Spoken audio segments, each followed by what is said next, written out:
بسم اللہ الرحمن الرحیم نحمدہ ونصلی ونسلم علی رسولہ الکریم اما بعد۔ ناظرین، امید ہے کہ آپ تمام احباب خیر و عافیت سے ہوں گے۔ سبق نمبر 44 اور تاریخی جغرافیہ چل رہا ہے۔ جنوب مشرقی ایشیا کا ذکر چل رہا ہے، اور جنوب مشرقی ایشیا میں آج ہم راجہ داہر اور محمد بن قاسم رحمہ اللہ کے درمیان جو جنگ ہوئی تھی اس کا کچھ مختصراً تذکرہ کریں گے، اور اسی حوالے سے محل وقوع بتائیں گے ان جگہوں کا اور اس پورے واقعے کا۔ تو یہ جو مشرقی ایشیا ہے اس کو آسٹریلیا کے ساتھ ملا کر بیان کرتے ہیں اور آسٹریلیشیا بھی کہہ دیتے ہیں۔ اس طرح یورپ اور ایشیا کو ملاتے ہیں تو یوریشیا کہہ دیتے ہیں۔ نیوزی لینڈ اور فجی وغیرہ کا علاقہ ملا کر جزائر نما ممالک کا ایک گروپ سا بن جاتا ہے، پھر اسے آسٹریلیشیا میں شامل کر دیا جاتا ہے، تو یہ نیوزی لینڈ بھی اس میں شامل ہو جاتا ہے۔ تو جنوب مشرقی ایشیا کا ایک جزیرہ یہاں پہ اس کا ہم پہلے تذکرہ کریں گے، تیمور۔ تو اس کے ساتھ بھی یہی حالت ہوا ہے کہ ایک مشرقی تیمور بن گیا اور ایک مغربی تیمور بن گیا۔ جیسے یہ گول دائرے کے اندر آپ کو یہ تیمور کا جزیرہ نظر آ رہا ہے، تو اس کو بھی اسی طریقے سے یہاں پہ مشرقی اور مغربی تیمور میں تقسیم کر دیا ہے۔ مشرقی تیمور میں یہ عیسائی ریاست ہے، جسے عالمی طاقتوں نے انڈونیشیا سے فوراً آزادی دلوا دی تھی، اور آسٹریلیا کے بحری جہاز یہاں مدد کے لیے فوراً پہنچ گئے تھے۔ اور جبکہ ادھر 1971 میں تو پاک بھارت جو جنگ ہوئی تھی اس میں پاکستان جو ہے وہ امریکی جہازوں کا انتظار ہی کرتا رہا، اور وہ بحری بیڑا مشرقی پاکستان کی مدد کو نہ پہنچ سکا، اور بنگلہ دیش ہم سے الگ ہو گیا اور وہ ایک ملک بن گیا۔ تو یہ مشرقی تیمور ہے جس کا دارالحکومت دلی ہے، اور یہ بھی وہ جو انڈیا کا دارالحکومت تھا یعنی دہلی، تو دہلی اور دلی یہ آپس میں ملتے جلتے ہیں۔ تو یہ مشرقی تیمور اور مغربی تیمور کا یہ جزیرہ آپ یہاں پہ دیکھ سکتے ہیں۔ تو بہرحال ناظرین، یہاں پر ہم ایک تذکرہ کرنا چاہیں گے ایک اہم واقعے کا۔ تو وہ واقعہ ہے راجہ داہر، جو سندھ کے کا ایک جو علاقہ تھا اس کا یہ بڑا تھا، اور اس وقت جو ادھر عراق میں حجاج بن یوسف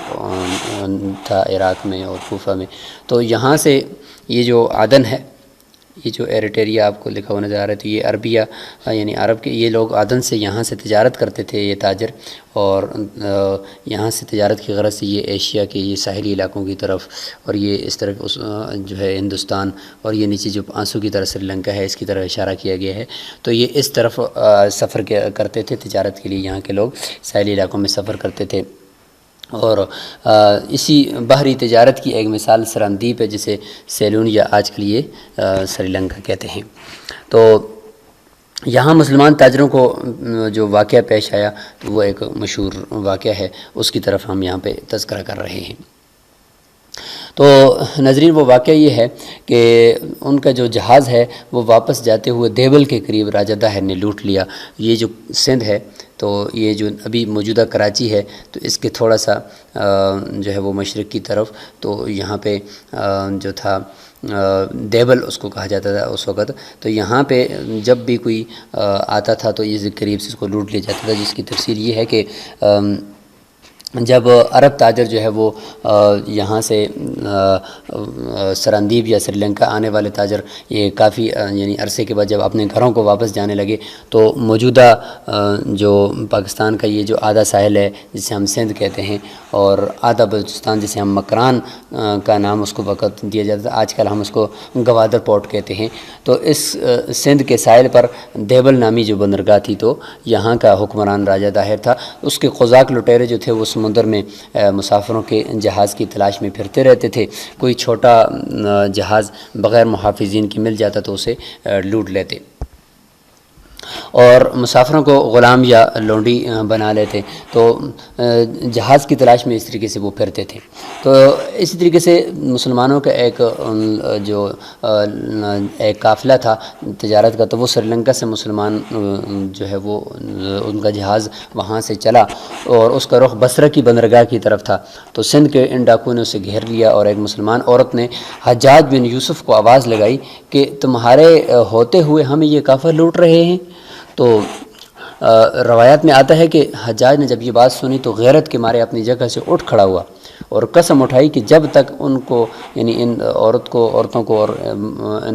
ان کو چھڑاؤں گا نہیں، آرام سے نہیں بیٹھوں گا۔ تو ان کا انتقام لینے کے لیے اس نے اپنے بھتیجے محمد بن قاسم کو بھیجا۔ تو یہ راجہ داہر کی ایک خیالی سی تصویر آپ دیکھ سکتے ہیں۔ تو اس کی طرف انہوں نے بھیجا محمد بن قاسم کو، اور مواصلات کا ایسا نظام قائم کیا کہ دیبل سے عراق تک مختصر ترین وقت میں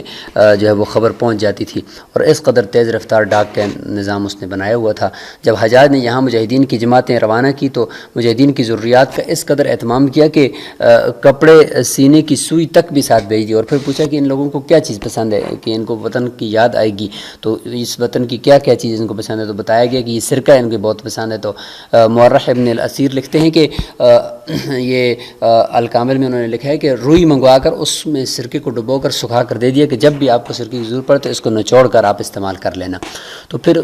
آپ اندازہ لگائیں کہ یہ کس قسم کا حساس اور جرأت مند یہ حجاج بن یوسف اس وقت کا حکمران بھی تھا۔ اس کی یعنی عسکری اور انتظامی مہارت بھی آپ دیکھ لیں کہ وہیں بیٹھ کر فوجوں کو لڑا رہا ہے۔ حکم دیا کہ روز کی خبر اسے پہنچنی چاہیے۔ تو ایک موقع پر محمد بن قاسم نے لکھ بھیجا کہ فتح اس وجہ سے مشکل ہو رہی ہے کہ مندر پر ان کا ایک جھنڈا نصب ہے، اور ان میں مشہور ہے کہ جب تک یہ جگہ اپنی جگہ برقرار رہے گا تو اس وقت اکیلا فتح نہیں ہو سکتا۔ ہم منجنیق سے جو ہے وہ پتھر برسا رہے ہیں، لیکن پتھر جو ہے وہ کہیں اور جا کر لگتے ہیں، تو جھنڈا گرتا نہیں ہے، تو اب کیا کریں؟ تو وہاں سے بیٹھے ہوئے حجاج بن یوسف نے پوچھا کہ آپ کس زاویے پر اور کس اینگل پر آپ جو ہے وہ پتھر پھینک رہے ہو منجنیق سے؟ تو انہوں نے بتایا کہ ہم اس اینگل پر پھینک رہے ہیں۔ تو انہوں نے بتایا کہ نہیں، آپ اس اینگل کو ایسے تھوڑا سا کرو، تھوڑا سا انہوں نے فرق وہاں بیٹھے ہوئے عراق سے حجاج بن یوسف نے بتایا۔ تو انہوں نے اسی طریقے سے جب کیا تو پہلی ہی مرتبہ سے یہاں وہ جھنڈے پہ جا کر لگا پتھر، اور وہ جھنڈا گر گیا، اور یہ قلعہ جو ہے یہ اس وقت کا یہ فتح ہو گیا۔ تو دیکھیں کہ کس قدر اس وقت کے حکمرانوں کو ان کے ظلم کے باوجود، وہ ظالم بھی تھے، سب کچھ تھے، لاکھوں کی تعداد میں انہوں نے اپنے ہاتھوں سے لوگوں کو قتل کر ڈالا، لیکن ایک بیٹی، قوم کی ایک بیٹی کو کس قدر وہ اطمینان دلا رہے ہیں، اور اس کی خاطر ایک فوجیں اور لشکر بھیجے جا رہے ہیں۔ تو یہ آج کے حکمرانوں سے اس کا موازنہ کیا جا سکتا ہے۔ تو یہ جو پاکستان کا جو ساحلی علاقہ تھا، اس سے متعلق یہ ایک واقعہ ہے۔ اور دوسرا جو ہے مکران، یعنی بلوچستان میں جو گوادر ہے، یہ والا جو علاقہ ہے، تو اس کو حضرت عثمان رضی اللہ عنہ کے دور میں ہی صحابہ کرام کی جماعتیں یہاں آ گئی تھیں۔ البتہ جو سندھ ہے تو یہ تابعین کے دور میں محمد بن قاسم کے ہاتھوں فتح ہوا، اور وہ سندھ کی فتح کے بعد ملتان تک پہنچ گیا۔ آگے چین تک کچھ زیادہ فاصلہ نہ تھا کہ اسے واپس آنا پڑا۔ تو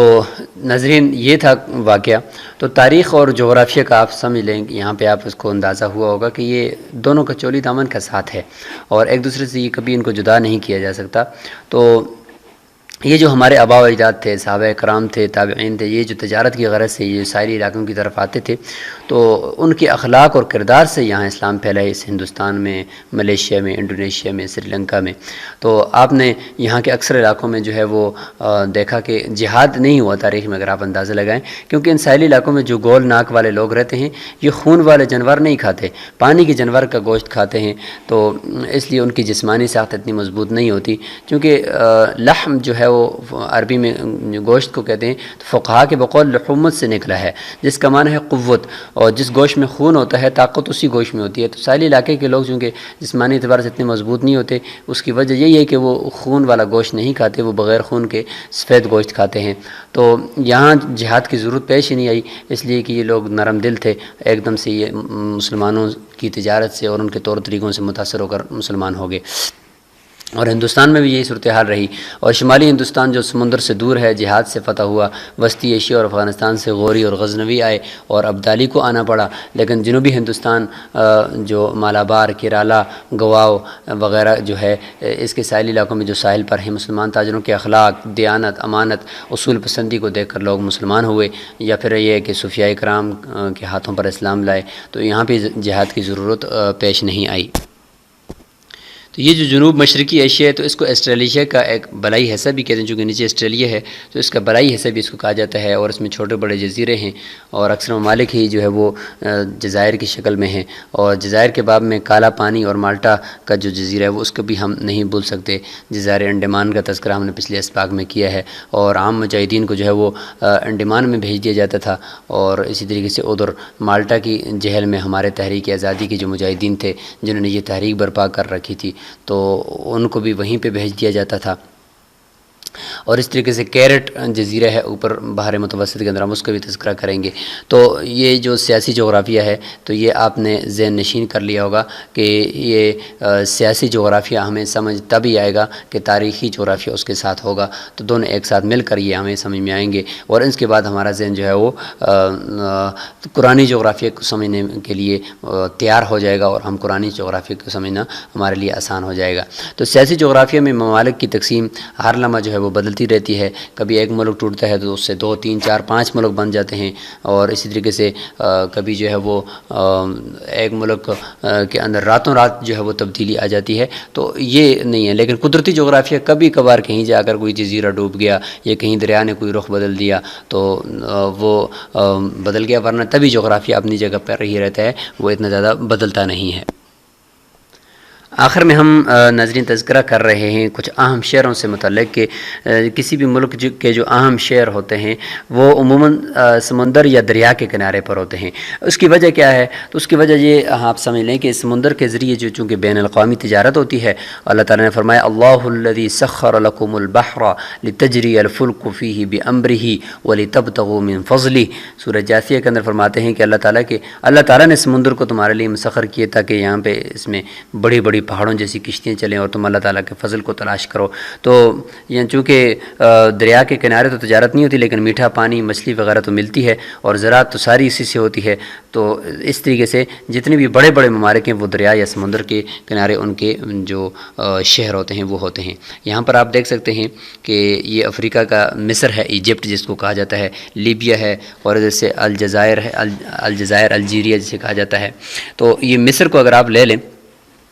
تو یہ مصر کے اندر دیکھیں آپ دریائے نیل یہاں سے نکل رہا ہے، یہ جو آپ کو ایک لائن نظر آ رہی ہے نیل ابیض اور نیل ازرق سے ہوتا ہوا یہ خرطوم کے مقام پر، یہاں پہ دیکھیں سوڈان جو خرطوم ہے، خرطوم کے مقام پر یہاں پہ مل جاتا ہے، پھر یہاں سے آگے یہ مصر کے اندر سے ہو کر یہ آگے جا کر بحیرہ روم کے اندر جا کر گرتا ہے ایک ڈیلٹا سا بنا کر۔ تو یہ پورا جو مصر ہے دیکھیں اس کے اندر سے یہ دریائے نیل گزر رہا ہے، تو یہ دریائے نیل کے کنارے اس کے بڑے بڑے جو تینوں شہر ہیں وہ دریائے نیل کے کنارے، اس لیے ایک جو مثل ہے وہ مشہور ہے کہ مصر ہبۃ النیل، کہ مصر تو بس نیل کی بخشش پر ہی جیتا ہے۔ تو خلیج سویز کے کنارے اسماعیلیہ ہے، یہ خلیج سویز اس کو کہا جاتا ہے، یہاں سے نہر سویز گزری ہے تو یہ خلیج سویز جو ہے وہ یہاں پہ ہے، تو اسماعیلیہ شہر جو ہے وہ یہاں پر ہے، اس کے کنارے ہے، اور دریائے نیل کے کنارے قاہرہ ہے، اور بحر متوسط کے کنارے اوپر اس طرح جو ہے وہ اسکندریہ ہے۔ تو دنیا میں بڑی انسانی آبادیاں جو ہے وہ علی العموم سمندر یا دریا کے کنارے ہوتی ہیں۔ اس کے علاوہ جو مختلف مقامات پر ہیں وہ هو الذی ذرأکم کے تکوینی حکم کے نتیجے میں ہیں، یعنی اللہ تعالیٰ نے اپنی حکمت بالغہ سے انسانوں کو زمین پر پھیلا دیا ہے۔ کبھی کبھی طلبہ جو ہے وہ اور لوگ سوالات کرتے ہیں کہ ایسا کیوں ہوتا ہے کہ ایک جگہ شہر ہوتا ہے، پھر ایک طویل خالی جگہ چھوڑ کر دوسرا شہر ہوتا ہے، بیچ میں آبادی نہیں ہوتی، اور مثلا ادھر کراچی ہے اور ادھر پھر بہت دور جو ہے وہ حیدرآباد ہے، درمیان میں جگہ خالی کیوں؟ تو بھائی یہ اللہ تعالیٰ کی تکوینی تقسیم ہے، اللہ تعالیٰ نے لوگوں کو پھیلا دیا ہے، اور جہاں چاہتے ہیں اللہ تعالیٰ لوگوں کو پھیلاتے ہیں اور وہاں پہ ان کو رزق دیتے ہیں۔ تو ناظرین یہ جنوب مشرقی ایشیا سے متعلق کچھ بات تھی، انشاءاللہ آگے ہم ایشیائے کوچک یعنی ترکی جو ایشیا کا جو کہ ایک آخری کنارہ ہے ادھر سے یعنی شمال کی طرف سے اور شمال مغرب کی طرف سے، تو انشاءاللہ ہم اس کا تذکرہ کریں گے اور اس کے کچھ تاریخی واقعات کو کھودیں گے، کریدیں گے اور دیکھیں گے، اور